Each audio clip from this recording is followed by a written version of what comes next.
ಎಲ್ಲರಿಗೂ ನಮಸ್ಕಾರ.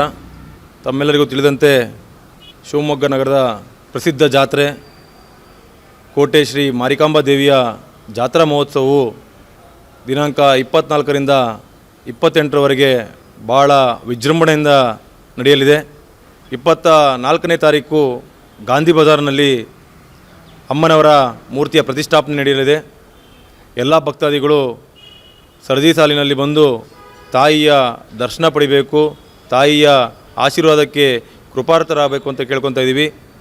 ಅದೇ ರೀತಿ 24ರ ರಾತ್ರಿ ಸರಿಸುಮಾರು 10:30ರಿಂದ 11 ಗಂಟೆಗೆ ತವರು ಮನೆಯಿಂದ ತಾಯಿ ದೇವಸ್ಥಾನಕ್ಕೆ ಮೆರವಣಿಗೆಯ ಮೂಲಕ ರಾಜಬೀದಿ ಉತ್ಸವದಲ್ಲಿ ಭಾಳಷ್ಟು ಕಲಾವಿದರು ಭಾಗವಹಿಸ್ತಾ ಇದ್ದಾರೆ.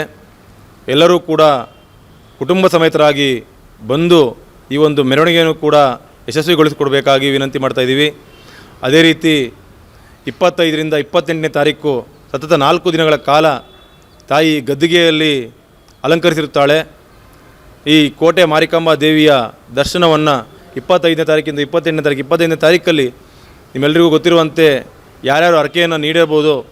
24ನೇ ತಾರೀಕು ನಮಗೆಲ್ಲರೂ ಕೂಡ ಎಲ್ಲ ಹೆಣ್ಮಕ್ಳು ಯಾವ ನಮ್ಮ ರಾಜ್ಯದ ನಮ್ಮ ಜಿಲ್ಲೆಯಿಂದ ಹೊರ ಜಿಲ್ಲೆಯಲ್ಲಿರುವಂಥ ಎಲ್ಲ ಹೆಣ್ಮಕ್ಳು ಕೂಡ ಮೊದಲನೇದಾಗಿ ಎಲ್ಲರೂ ಕೂಡ ಬಾಗಿನ ಅರ್ಪಿಸೋಕ್ಕೆ ಬರ್ತಾರೆ. ಎಲ್ಲರೂ ಕೂಡ ಮಡ್ಲಕ್ಕಿ ನೀಡೋದಕ್ಕೋಸ್ಕರ ಬರ್ತಾರೆ. 25ನೇ ತಾರೀಕು ತಮಗೆಲ್ಲರೂ ಗೊತ್ತಿರುವಂತೆಯೇ ಎಲ್ಲರೂ ಕೂಡ ಹರಕೆಯನ್ನು ನೀಡುವುದರ ಮೂಲಕ ಅದನ್ನು 25ನೇ ತಾರೀಕು ಯಾರ್ಯಾರು ಕೋಳಿಯನ್ನು ಹರಕೆಯನ್ನು ನೆರವೇರಿಸಬೇಕು ಆ ಹರಕೆಯನ್ನು ನೆರವೇರಿಸಲಿದ್ದಾರೆ. ಅದೇ ರೀತಿ 26, 27, 28ನೇ ತಾರೀಕಿನ ಕಳೆದ 3 ದಿನಗಳ ಕಾಲ ತಾಯಿ ಗದ್ದಿಗೆಯಲ್ಲಿ ದರ್ಶನ ನೀಡುತ್ತಾಳೆ. ತಾವೆಲ್ಲರೂ ಕೂಡ ಬಂದು ಈ ಕೋಟೆ ಶ್ರೀ ಮಾರಿಕಾಂಬಾ ದೇವಿ ಆಶೀರ್ವಾದನ ಪಡೆದು ತಮ್ಮೆಲ್ಲರಿಗೂ ಕೂಡ ಆ ತಾಯಿ ಆಯುರ ಆರೋಗ್ಯ ಕೊಟ್ಟು ಕಾಪಾಡಲಿ ಅಂತ ಕೇಳ್ಕೊತ ತಮ್ಮೆಲ್ಲರಿಗೂ ಒಳ್ಳೆಯದಾಗಲಿ ಅಂತ ಮಾತಾಡಿ ಮಾತು ಮುಗಿಸ್ತಾ ಇದ್ದೀನಿ.